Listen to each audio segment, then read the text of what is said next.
Bonjour à tous, on se retrouve pour un nouvel épisode de Silent Witch, aujourd'hui épisode 7, où Monica est passée à ça de la mort, voilà, parce que des gens n'ont pas supporté qu'une fille comme elle puisse se retrouver au conseil des élèves. C'est quand même assez impressionnant. Donc, grosso modo, qu'est-ce qui s'est passé dans cet épisode-là? On a mademoiselle Caroline, donc la fille qui a poussé Lana, c'est ça? Et qui a provoqué l'accident de Monica dans les escaliers, qui est venu la voir avec deux de ses amis pour lui proposer de venir boire le thé. Son but, c'était de faire en sorte que Monica puisse changer sa version des faits, selon laquelle, plus ou moins, c'est à cause de Caroline qu'elle est tombée, notamment pour en informer Cyril, pour qu'il lui lâche un peu la grappe et essayer de revenir dans les bonnes grâces de l'entourage du prince, quoi, globalement. Sauf que du coup, Monica arrive à prendre sur elle et arrive à lui dire non, parce qu'elle sait très bien que Cyril a mené son enquête et que ça va lui causer des problèmes et elle a absolument pas envie de tout ça. Du coup, elle refuse. Elle s'attire un petit peu les foudres de Caroline, forcément, mais qui lui dit bah écoute, bois ton thé tant que c'est là, il n'y a pas de problème. Mais tu sens bien qu'elles ont foutu un truc dans le thé. Tu sais pas quoi, mais vu leur réaction, clairement, elles s'attendaient pas, elles s'attendaient à ce que Monica ne boive pas le thé. Monica va le trouver amer, mais ne va pas se poser plus de questions, puisqu'elle a l'habitude de boire du café, et parfois du café amer, visiblement. Donc, elle se pose pas plus la question. Problème, une fois avoir bu le thé, elle va commencer à avoir la vision qui se trouble et va perdre connaissance.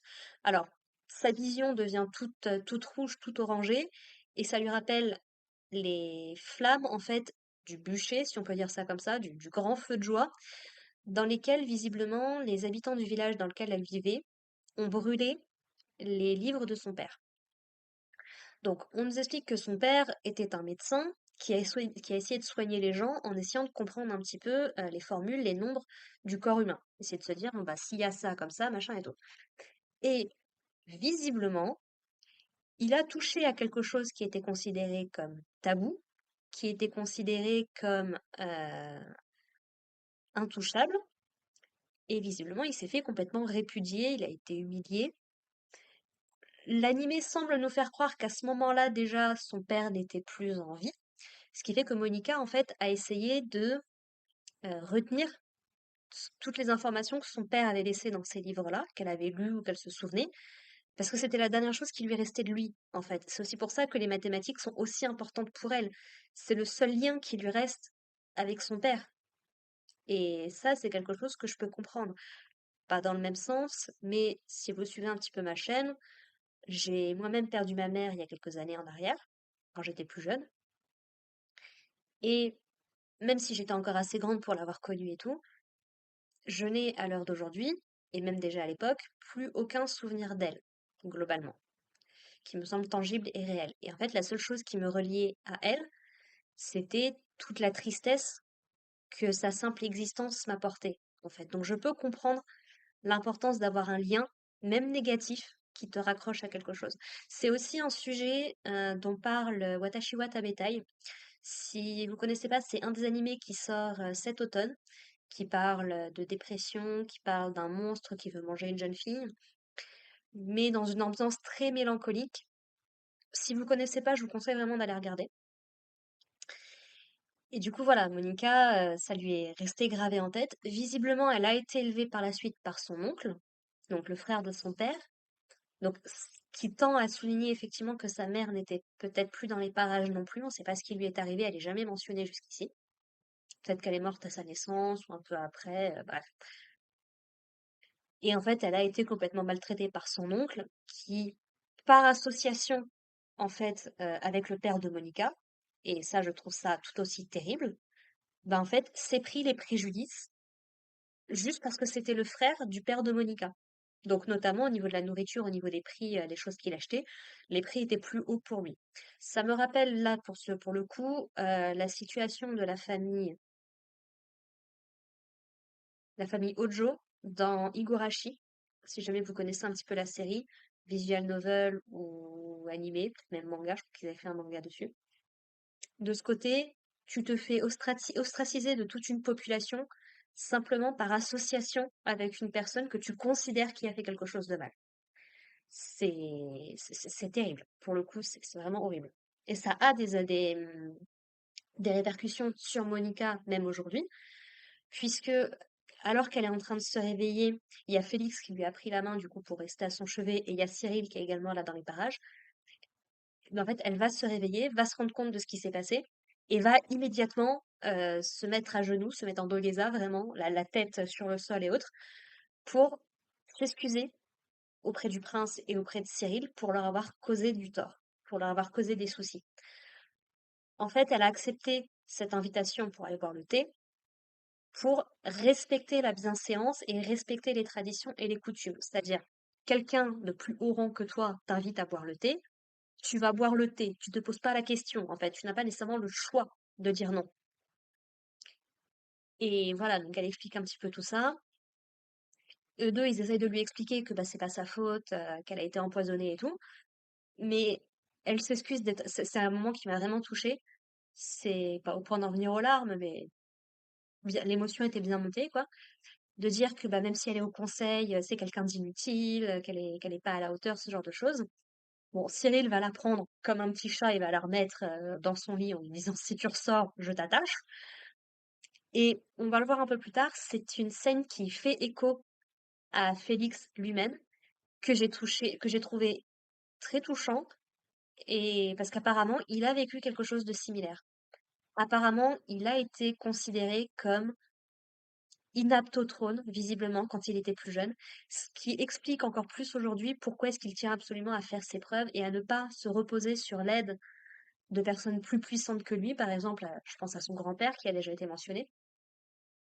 Donc, ouais, tout de suite, ça donne un côté. Bon, Phoenix était déjà un super personnage, mais il a ce côté un petit peu prince inatteignable qu'un personnage comme Yuki Soma, par exemple, dans Foot Basket, avait lui aussi. Et du coup, ça lui donne une touche d'humanité. Ça, ça me, ça me donne encore plus l'impression que Monica et Félix va peut-être y avoir une relation peut-être plus romantique qui va se nouer entre eux. Parce que même si je la chipperais bien avec Cyril, j'ai plus l'impression qu'il a plus un rôle de grand frère avec elle. Bon, peut-être du romantique, hein, je ne ferme absolument pas la porte, mais j'ai plus l'impression qu'il y a un peu ce côté grand frère, alors qu'avec Félix, il y aurait peut-être plus cette connexion, ce parallèle entre les deux personnages, qui fait que l'un et l'autre pourraient s'entraider, pourraient se comprendre, pourraient se compléter peut-être. Donc je sais pas, mais ouais, ça m'a touché, surtout il est un peu en mode parano, n'empêche, à se dire, est-ce que le nouveau gars qui est arrivé là, qui maîtrise le feu et tout, est-ce qu'il est là pour m'assassiner ou pour me surveiller? Enfin, il est vraiment sous pression constante et j'espère honnêtement pour lui que ça ira mieux. Du coup, avec du recul, cette série me fait également beaucoup penser à One High School, qui est une vieille série qui avait un animé dans les années 2000, mais qui n'avait jamais adapté le manga en entier. Si vous avez vu Ouran High School et que vous avez vu que l'animé, je vous conseille vraiment d'aller lire le manga parce que ça rentre un peu plus dans les détails, notamment autour du personnage de Tamaki et de la relation entre Aoi et Tamaki. Et ouais, j'ai vu dans la relation Monica-Félix un parallèle un peu avec Tamaki et Haruhi. Donc, on verra bien où ça ira, hein, mais ça m'a vraiment touchée là pour le coup. Donc, suite à tout ça, on va avoir donc le prince Félix qui va aller confronter les trois criminels. Et vraiment, cette Caroline, ça fait partie des personnages, des personnes que je déteste le plus, qui estiment que parce qu'elles ont des parents puissants ou parce qu'elles ont une supériorité sociale quelconque par rapport aux autres, à la personne à qui elles ont fait du tort, tout va se régler et elles ne vont pas être tenues responsables de leurs actes en fait. Et ça fait vraiment partie du genre de personnage que je ne supporte pas. Ce genre de personne mériterait vraiment de se prendre, j'ai pas envie de dire que ça mériterait de se prendre une claque, mais ça mérite de redescendre de quelques degrés, quoi. Et c'est ce que le prince va réussir à faire en disant, en jouant la fausse gentillesse, quoi. Il le dit lui-même, cette affaire l'a passablement agacé. Et donc il va lui dire, «Oui, est-ce que tu peux m'expliquer pourquoi t'as fait ça?» machin et tout, «Ah donc tu ne savais pas ce qu'il y avait dedans, tu pensais pas que c'était un poison et tout, alors tu as juste tenté de l'humilier en public?» machin et tout. Et c'est là qu'Isabelle arrive, puisqu'elle a demandé à pouvoir participer au truc, et elle va jouer un coup de génie. Elle va jouer son rôle de belle-sœur, de demi-sœur horrible, en disant: «Ah, je vois que la honte de ma famille vous a causé du tort, machin et tout. Je vous propose de boire un petit peu de thé, et je vous propose un petit remède qui va ressortir la beauté, machin et tout.» Et elle met quelques gouttes d'un produit qui semble être le même que ce qu'elle a donné à Monica. Et tu vois le visage des filles qui se décompose en mode non, mais c'est pas possible, elle peut pas nous faire ça, machin et tout. Donc, finalement, Caroline décide de le boire, mais c'est tellement amer qu'elle le recrache complètement. Elle est à genoux, elle est dans une terrible posture. Donc, elle va accuser Isabelle de l'avoir empoisonnée. Et puis, Isabelle, du coup, va mettre une goutte dans son propre thé, va boire un petit peu, et tout se passe très bien. Et en fait, elle va. Ça s'était passé aussi dans l'épisode 2, je crois. Comment il s'appelait? Aaron, le gars qui avait soi-disant falsifié les carnets de compte du club du conseil des élèves. Ils vont leur faire comprendre à quel point, dans les sociétés dans lesquelles ils habitent, dans lesquelles ils sont, en faisant partie de la noblesse, tu ne peux pas juste te permettre, en fait, de faire ce genre d'action puérile, même si tu es un enfant, même si tu es quelqu'un d'assez jeune, que tu n'as pas encore toutes les capacités qu'il faut. Ce qui, du coup, rend les personnes qui suivent à la lettre ce genre de rites et de coutumes, ce qui me fait avoir beaucoup de peine pour eux parce que justement, ils ont conscience de leur rôle, donc ils ont grandi trop vite, je vois que ça à dire. Et du coup, enfin, ont une pression de dingue sur les épaules. Parce que, en gros, ce qui se passe, c'est que la famille de Caroline était alliée à la famille euh, d'Isabelle. Sauf que du coup, bah, ça reste quand même quelqu'un de la famille qui vient de se faire empoisonner, même si Isabelle ne l'aime absolument pas. Donc, il faut bien qu'elle en informe son père. Donc potentiellement, apparemment, l'armée du royaume du comté d'Isabelle, c'est la seule qui est capable de repousser les dragons qui habitent à l'est, donc du côté du comté je m'y perds avec tous ces noms, euh, du comté de Caroline.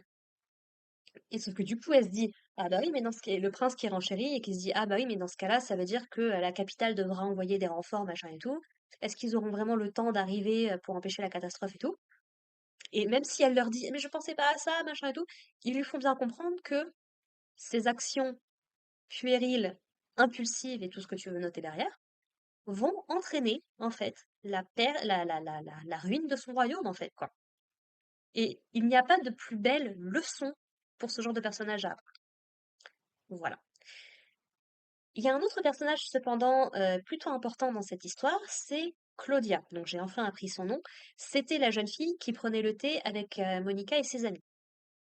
Qui, alors je l'avais pas mentionné la dernière fois, mais qui avait fait des allusions à la sorcière silencieuse, mais qui n'a pas ressorti la bonne chose de la sorcière silencieuse, donc c'était pour railler un petit peu Lana par rapport à son thé, en lui disant que, en parlant un petit peu de la sorcière silencieuse, qui a inventé une vingtaine de sorts pendant ses quelques années à l'académie, qui n'a pas dit la moindre parole pendant sa cérémonie d'institution globalement, qu'elle n'a jamais participé à un seul colloque, et que globalement, cette sorcière-là a compris que parfois vaut mieux juste se taire en fait, quoi. Et surtout par rapport aux ignorants, aux ceux qui savent, ce côté arrogant, c'est de non mais tu ne sais pas les choses, je n'ai pas besoin de te parler, en mode pour complètement railler et humilier Lana en fait. Et à côté, t'avais Monica qui était en mode non mais c'est pas du tout ça, je suis pas intelligente, je suis pas sage, je suis juste trop timide, machin et tout. Et depuis cet événement, et puis qui remarque aussi que, oh bah tiens, la sorcière silencieuse, elle s'appelle Monica Everett, et toi tu t'appelles Monica Norton, tiens, tiens, tiens. Et du coup, voilà, donc Claudia, depuis cet événement, n'arrête pas de suivre Monica. Et en fait, c'est justement elle qui va réagir au moment où Monica se fait empoisonner, qui du coup va comprendre qu'il y a un problème, va démasquer du coup Caroline, et va comprendre en fait que c'est du collyre qu'elle lui a donné, donc un truc à se mettre dans les yeux, mais a priori, Caroline, pour tout ce qu'on en sait, et vu la tête qu'elle a fait quand Monica s'est évanouie, ne pensait vraiment pas que ça allait aller jusque-là. Elle n'était pas là pour l'empoisonner, en fait. C'était juste pour l'humilier en public, globalement. C'est pas mieux, mais elle en était pas au point où je vais te tuer, en fait. Quoi. Il y a des degrés quand même. Alors, ce qui rend du coup effectivement le harcèlement terrible, c'est que justement parfois ces personnes-là ne se rendent pas compte du mal qu'ils peuvent faire et que même si elles ne causent pas la mort directement, la personne peut se donner la mort d'elle-même si ça va beaucoup trop loin. Donc c'est un autre problème encore à régler. Je ne justifie pas, mais c'est juste que voilà, c'est pas comme des gens qui essayent vraiment de tuer le prince Félix, tu vois. Il y a des degrés. Donc celle qui a réagi immédiatement, qui a fait rendre Monica de ce qu'elle avait avalé. Elle lui met vraiment les doigts dans la gorge et tout. J'étais là, ah, quelle horreur. Et donc du coup, c'est elle qui met tout en place et autres, et qui vient confronter Monica une fois qu'elle se réveille, en disant, je t'apprécie pas particulièrement, mais je te déteste pas non plus. C'est juste que tu as dansé avec mon fiancé et ça me plaît pas des masses. Et donc Monica se dit tout de suite que son fiancé c'est Félix. J'étais sûre que non, et bingo, son fiancé c'est Neil en fait. Et Neil, à un moment, lui fait un compliment et tu la vois faire un tout petit sourire et tout. Tu sens vraiment qu'elle l'apprécie, quoi. Et en fait, c'est ça, c'est juste parce que Monica, en fait, elle a dansé avec Neil pour son examen de danse, qu'il fait d'ailleurs au début de cet épisode, avec tout un truc de faire de la viande grillée en plein milieu du campus et tout. Et quand le prince, il arrive, il leur dit, vous savez, vous avez pas trop le droit de faire ça et tout.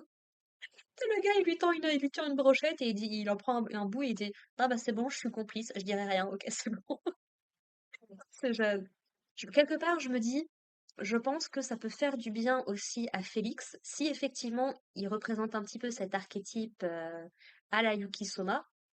Ça peut lui faire du bien aussi d'avoir des amis un peu plus, comment dire, où il peut se sentir peut-être un petit peu plus libre, un peu moins sous pression et tout. Je pense que ça peut lui faire beaucoup de bien quand même. Et donc du coup, donc voilà, il y a tout un truc avec Claudia, voilà. Et oui, et on apprend également que c'est la sœur adoptive de Cyril. Du coup, ce qui m'a également fait penser, d'ailleurs, elle le raille, elle le taquine, elle lui dit non, mais tu sais, si tu es inquiète pour Monica, tu peux le dire, machin et tout. En plus, elle le traite de petit chien par rapport à Félix. Et il dit, mais je suis pas un chien, machin et tout. Et puis t'as Félix qui lui dit, bon, bon, on va y aller et tout. Et il se retourne d'un coup avec la queue qui, avec les, tu sais, avec les fausses oreilles, les fausses queues et tout, et qui va dans tous les sens et tout. J'étais là, si, si. Donc, ouais, non, c'était plutôt cool. Donc, non, franchement, un bon épisode qui appuie un peu plus sur les traumatismes, encore une fois, de Monica, qui sont des choses que j'aime bien. J'ai pas besoin que toute la série soit déprimante comme ça, j'en ai d'autres des séries, hein, si je veux vraiment me faire du mal. Mais là, voilà, ça faisait longtemps qu'on n'avait pas eu un épisode aussi dur, aussi lourd, et de temps en temps, ça fait du bien, et heureuse que Monica s'en soit plutôt bien sortie. Voilà. Et puis du coup, il y a Louis qui lui a envoyé une robe du coup pour avoir réussi à arrêter Monsieur Sandly. Du coup, elle veut lui rédiger une lettre, sauf que du coup, faut qu'elle s'en aille, donc elle réfléchit un peu. Et comme elle a passé une semaine en fait dans la chambre d'Isabelle pour se faire soigner, machin et tout, Tarine, elle est restée une semaine parce qu'elle lui a dit reste là, je vais écrire une réponse et tout. Et ouais, non, franchement, c'était encore un très très bon épisode. Je me rends compte en fait parce que je suis en train de binge la série et je me rends bien compte que je suis à fond dedans et je veux savoir la suite, quoi. Bon, il va être 10 heures du soir, je pense que je finirai pas tout aujourd'hui parce qu'il me reste la moitié de la saison à regarder. Mais ouais, franchement, c'est super cool. Voilà. Et ben écoutez, sur ce, on se retrouve la semaine prochaine pour parler de l'épisode 8. Merci beaucoup de m'avoir écouté. N'hésitez pas à me dire ce que vous en pensez, vous, dans les commentaires.